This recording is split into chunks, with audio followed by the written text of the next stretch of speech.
This week on the Island Times News Update, Neptune Beach City Manager Jim Jarboe announces his retirement. Atlantic Beach finalizes its tipping fee settlement with Jacksonville, and the trolley will return to the beaches this summer.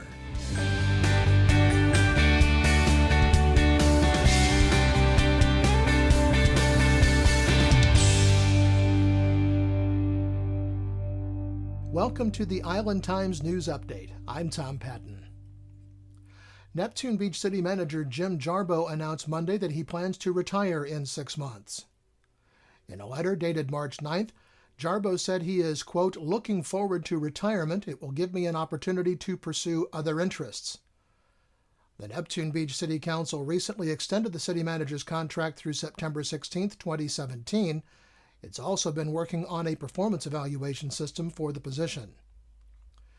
Mayor Harriet Pruitt said that Jarboe has been instrumental both in saving the city millions of dollars and in keeping taxes in Neptune Beach low during difficult economic times in a city with few sources of revenue.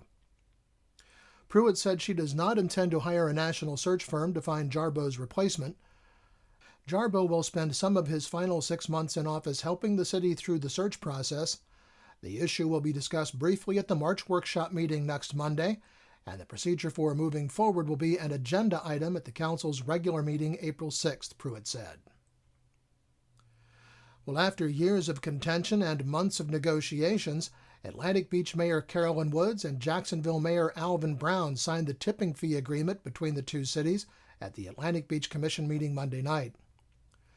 The two cities negotiated an agreement under which the city of Atlantic Beach will pay $322,709 for the fees Jacksonville says it owes from 2011 to 2014. That amount was negotiated down from the $975,398 originally assessed by the city of Jacksonville. Going forward, Advanced Disposal Services, the city's waste hauler, will pay the fees as part of the city's contract with the company. We've achieved this settlement in the spirit of partnership. We wanted to rise above an us versus them posture by working together to reach a fair and reasonable solution. That's what we've succeeded in doing with this settlement. Both sides also avoid potential costly, lengthy litigation. Nobody wanted to go to court over this dispute. That wouldn't have been the right for taxpayers. This agreement now brings clarity, certainty, and closure to the issue. It's a win-win for Atlantic Beach, and it's a win for Jacksonville. The city of Neptune Beach is still in a dispute with Jacksonville over tipping fees Jacksonville says are owed by the beach community. Mayor Brown said he hopes that the dispute can be resolved in a way that is acceptable to both parties.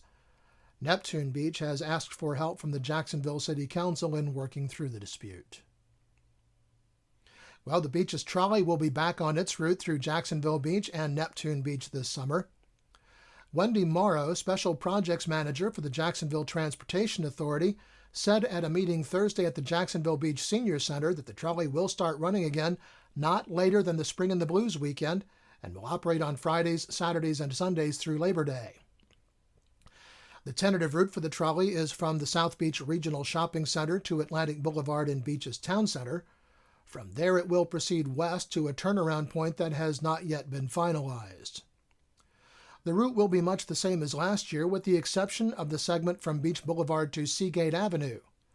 Previously, the trolley had gone north on 2nd Street and south on 3rd Street, but Morrow said the trolley will use 2nd Street both north and southbound this year. The trolley will run on Fridays from 6 p.m. to 2 a.m., Saturdays from 10 a.m. to 2 a.m., and Sundays from 11 a.m. to 7 p.m. There will be no weekday service. The cost to ride the trolley will be $1.50, but 1, 3, 7, and 31-day passes will be available. At a workshop meeting at Jacksonville Beach City Hall Thursday, members of the City Council got an update on the proposed changes to South Beach Parkway that will include a dedicated turn onto Sanctuary Drive and then back onto J. Turner Butler Boulevard. Michelle Mika, vice president at Kimley Horn & Associates, outlined the planned changes to the street, including several medians that would prevent traffic from making a left turn when they're leaving the South Beach Regional Shopping Center. But Councilman Bruce Thomason and Keith Doherty question whether the medians in the street would allow enough room for cars that line up to make a left turn to go to the Target shopping center and other businesses in that area, as well as the South Beach Regional Shopping Center. Councilman Phil Vogelsang agreed, saying that it might be better to use pavement striping to direct the traffic flow rather than physical medians. Vogelsang also recommended that a physical barrier be placed at the exit from South Beach Regional Shopping Center onto South Beach Parkway that would force cars to make a right turn as they exit the shopping plaza. The design also includes a dedicated turn lane for southbound traffic to turn onto Sanctuary Parkway, which then merges onto J. Turner Butler Boulevard. The design work is about 60% complete. City Manager George Forbes said that it is his intention to be able to finalize the design and begin the bidding process for construction after the next meeting. That meeting has not yet been scheduled. Well, when we come back, Neptune Beach will consider a ban on the sale of e-cigarettes to persons under 18. This is the Island Times News Update. Beaches Academy Child Care Center in Jacksonville Beach has been offering affordable, loving child care to families in the Beaches communities for 35 years. Conveniently located on Penman Road, Beaches Academy offers care for children from infants through preschool, with programs that encourage learning and outdoor play. Our affordable tuition means families can get quality child care at a price that fits their budget. Contact Beaches Academy at 246-3885 and schedule a tour of our center. Beaches Academy, the child always comes first. Charlie's Tropic Heating and Air Conditioning in Atlantic Beach offers a full range of residential and commercial heating and air conditioning services, from new installation to replacement and remodeling. Charlie's Tropic Heating and Air Conditioning can keep your home comfortable year-round, and they offer preventive maintenance contracts to keep your system running at peak efficiency. Charlie's Tropic Heating and Air Conditioning is an authorized Bryant dealer and will service all brands. For year-round comfort in your home or business, contact the original Charlie's Tropic Heating and Air Conditioning at 241-1788. Welcome back to the Island Times News Update. I'm Tom Patton. Neptune Beach City Councilperson Kara Tucker has introduced legislation that would ban the sale of e-cigarettes and supplies for the devices to persons under the age of 18 years old in the city. The bill will be discussed but not voted on in the council's workshop meeting Monday night. The earliest it could appear on a regular meeting agenda is April 6th.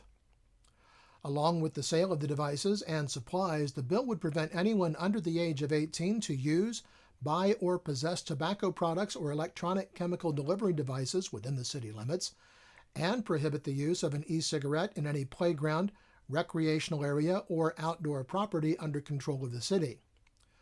The bill sets penalties of $500 and up to 60 days in jail for violations of the ordinance.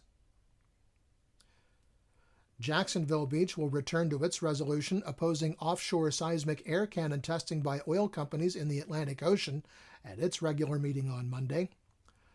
The discussion was tabled at their previous meeting when Councilman Bruce Thomason suggested major changes to the proposed resolution, and Councilman Phil Vogelsang suggested technical corrections in the language of the bill. All members of the council have indicated they are in favor of the resolution's passage. The Beaches Museum and History Park is celebrating Archaeology Month with a joint lecture next week. Keith Ashley, an archaeologist at the University of North Florida, will discuss the natives who lived in the Jacksonville area around 1000 A.D. and their interactions with groups as far away as Illinois.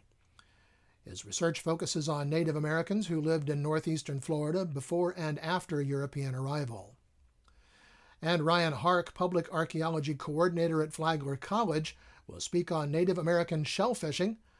Ryan is a prehistoric archaeologist, and his research deals with analysis of modern and ancient mollusk shells to reconstruct past environments and determine human impacts on ecosystems. The lectures will be held at the Beaches Museum Chapel on March 18th, beginning at 5:30 p.m. Also in the chapel next week, the Historical Society's concert series continues with a show featuring Tim and Miles Thompson. Tim Thompson was International Freestyle Guitarist of the Year in 2008. He'll perform with his son Miles on the violin. The duo sings and plays everything from swamp blues to jazz and rock and even classical, and they sold out their chapel concert last year. The concert will be March 19th beginning at 7. Contact the Beaches Museum for ticket information. The Bookmark and the Jacksonville chapter of NOW are partnering to celebrate Women's History Month on Wednesday. Light refreshments will be served starting at 6:30 p.m., and the presentation Rona Recommends will begin at 7 p.m. Bookmark owner Rona Brinley will talk about good books by and or about women. This is the 13th annual Bookmark event to celebrate Women's History Month and the 6th year for the Rona Recommends program. It's a great way to enjoy lively conversation, get great reading recommendations, and find out more about women's history. And the North Beaches Art Walk is scheduled for Thursday beginning at 5 p.m. The event features many local visual artists and live performers. The Art Walk is held in Atlantic Beach and Neptune Beach Town Center the third Thursday of each month. Well, the National Weather Service says we can expect a chance of showers on Saturday, but then a return to our great spring weather by Sunday. Highs will be in the 60s and low 70s, and overnight lows in the upper 50s to low 60s into the middle of next week. The Island Times is always digital, always free, at www.theislandtimes.com. Become a subscriber and get updates on news from the Beaches communities delivered right to your email box. And don't forget to like us on Facebook and follow us on Twitter. I'm Tom Patton. Thanks for watching.